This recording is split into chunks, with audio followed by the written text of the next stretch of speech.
पिला माने वर्तमान आम पूर्वर पढ़िले आम माने राज्य रे आम राज्यसभा लोकसभा विषय पढ़ले प्रधानमंत्री विषय पढ़ले केंद्र मंत्रिमंडल विषय मध्य जानले। वर्तमान आम जानिबा जे राष्ट्रपति विषय रे। राष्ट्रपति होचंती आमर पूरा शासनर सर्वमुख्य होचंती राष्ट्रपति। आम देशर सर्वोच्च शासनकर्ता होचंती राष्ट्रपति है। सी केमिति निर्वाचित होती परोक्ष भाव में निर्वाचित होती। आम देखी जे राज्यसभार लोक मैंने परोक्ष भाव में निर्वाचित होती आउ लोकसभार कौन केमिति निर्वाचित होती से माने प्रत्यक्ष भाव में निर्वाचित होती।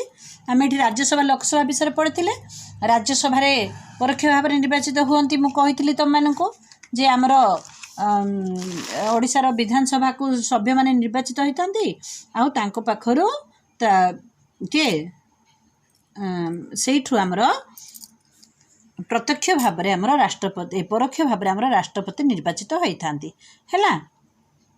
से भली तापरे लोकसभा राज्यसभा और राज्य विधानसभार सभ्य मानक द्वारा परोक्ष भाव निर्वाचित होती। से केमती निर्वाचित होती लोकसभा राज्यसभार सभ्य संख्या आउ राज्य विधानसभार सभ्य मानक द्वारा। प्रत्येक राज्य रे विधानसभा अच्छी मु पढ़ेला कही तुमको प्रत्येक राज्य रे विधानसभा अच्छी विधानसभार सभ्य मानक द्वारा आउ लोकसभार सभ्य मानक द्वारा आउ राज्यसभार सभ्य मानक द्वारा एमानक द्वारा पूरा मिसिकी है से परोक्ष भाव में निर्वाचित होती है। तो तांकर निर्वाचन कथा आम जानले राष्ट्रपति होचंती शासन मुख्य। हाँ तापर से तांकर निर्वाचन केमती हुए परोक्ष भाव में होता है। आउ कौन राष्ट्रपति कार्यकाल केते वर्ष 5 वर्ष है। से केमिति सबुर मुख्य हुअंती देखिबा केमिति सबुर मुख्य हुअंती स्थल बाहिनी आकाश बाहिनी नौबाहिनी आमर 3टा बाहिनी अछंती को माने स्थल रे युद्ध करिया पे स्थल बाहिनी अछंती आकाश मार्ग रे युद्ध करिया पे आकाश बाहिनी अछंती आउ जल मार्ग रे युद्ध करिया पे नौबाहिनी अछंती। एमानक मध्यरे समस्तठू मुख्य होचंती समस्तकर सर्वोच्च रे अछंती राष्ट्रपति। तापरे माने राष्ट्रपति अनुपस्थिति रे उपराष्ट्रपति कार्यभार ग्रहण करती। जेतले राष्ट्रपति अनुपस्थित होइथांती सेतबेले कोनोसी जरूरीकालीन समस्या रे तांकर जदि किछि कोन व्यक्तिगत समस्या घटी थाए ताहले तांकर अनुपस्थिति रे उपराष्ट्रपति कौन करती कार्यभार ग्रहण करती कि राष्ट्रपति कौन से विदेश गमन करछंती किछि गोटे कार्य रे उपराष्ट्रपति कौन करती राष्ट्रपति कार्य तुलाई थांती है। से भली जरूरीकालीन परिस्थिति रे राज्य मानकर कार्यभार ग्रहण करती राष्ट्रपति पुणी कौन करती कार्य गुड़ाक एटा होछि तांकर निर्वाचन पिला माने से केमिति निर्वाचित हुअंती है। तापरे कौन तांकर कार्य जरूरीकालीन परिस्थिति से कौन करती राज्य मानकर एटा होछि तांकर कार्य सबू राज्य मानकर जेतेबेले जरूरी परिस्थिति हो जाए बा राज्यर शासनकर्ता जेतेबेले राज्यर शासन करिबारे असमर्थ होइथांती बा ताकू आयत्त करिबारे असमर्थ होइथांती से समय रे जरूरीकालीन परिस्थिति रे राज्य मानकर कार्यभार मध्य राष्ट्रपति सीधा सड़क भाव में नहीं थांती है। तापरे प्रधानमंत्री राज्यपाल विधान विचारपति प्रभृति को नियुक्ति दियंती।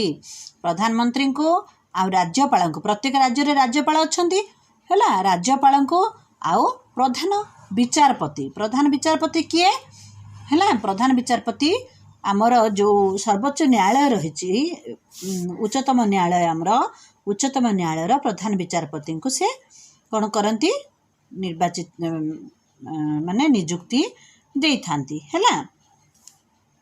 आमर उच्चतम न्यायालय सुप्रीम कोर्ट अच्छी ना उच्चतम न्यायालय से प्रधान विचारपति को से निर्वाचित दे थांती नियुक्ति दे थांती। तापरे पुणी तांकर कार्य कौन राष्ट्रपति प्रति प्रधानमंत्री और मंत्री परिषदर परामर्श क्रमे सबु कार्य करिथांती। राष्ट्रपति कौन करती जेतिके कार्य करती आम जानले ये सबु कार्य प्रधानमंत्री और मंत्री परिषदर परामर्श रे आमर गोटे मंत्री परिषद थाए पिला माने मुख्य रे जेमिति आमर राज्य को चलाइबा राज्य रे थाए मंत्री परिषद विधानसभा आउ कौन मंत्री आमर मंडल गोटे थाए सेमिति मंत्री परिषद आमर मुख्य रही प्रधानमंत्री आउ मंत्री परिषद रही मंत्री माने सबू मंत्री परिषद कौ माने था सबू विभाग आम शुणुचे शिक्षा मंत्री एमती कहले हाँ शिक्षा मंत्री शिक्षा विषय कहे है वाणिज्य मंत्री ये कहले परिवहन मंत्री एमती कहले आम जो कहने सबू विभाग जड़े जड़े मंत्री था से मंत्री परिषद गठित तो यही मंत्री परिषद परामर्श आ प्रधानमंत्री परामर्श कौन करती राष्ट्रपति सबू कार्य करि राष्ट्रपति कार्य जानले तापरे आम आगे देखा जे शासन आमर ठीक भाव चली कि नहीं यहाँ देखापी आम उच्चतम न्यायालय रही पिला माने उच्चतम न्यायालय जोटा आमर सुप्रीम कोर्ट है सेटा रही सी कौन करे आमर शासन ठीक भाव चली कि नहीं सरकार द्वारा परिचालित समस्त नियम माने संविधान समस्त नियम ठीक भाव चली कि नहीं तार सुरक्षा देवाई बा तार ठीक आलोचना बोली आमर सुप्रीम कोर्ट रही आईटा हूँ दिल्ली रे अवस्थित भारतर संविधान को यह सुरक्षा प्रदान करे आमर भारतर जो संविधान रे जो धारा गुड़ाक लिखा जाइए से धारा गुड़िक आम देश रे ठीक भाव पालन होउची ना नाही पालन होउथिले हेबो जदि पालन हेउ नाही ताहाकू दंड विधान करा जिवो तो सेई गुड़िक सेई संविधान सुरक्षा प्रदान करिया पे आमर सुप्रीम कोर्ट अच्छी बुझाला तो यही होउची भारत शासन संपर्क विभिन्न नीति नियम संविधान रे लिखाई मु तुमको कहली भारतीय शासन विषय सेठारे लिखाई आउ से गुड़िक ठीक भाव माने शासन रे माने लोक मान द्वारा हो कार्य लगुच ना नहीं कार्यकारी होउची ना नहीं ए सबू उपरे दंड विधान करिया पई बा दोषी को बा निर्दोष को ठीक न्याय देबा पई बोली हमर उच्चतम न्यायालय रही है ए उच्चतम न्यायालय विषय तो मु कही पाखरे जे उच्चतम न्यायालय विचारपति को मध्य प्रधान विचारपति को मध्य राष्ट्रपति नियुक्ति दे थांती कहली ना तो यही हूँ आमर से उच्चतम न्यायालय है एति पर्यंत आज पढ़ा बड़का अन्य कालांश रे पढ़ा।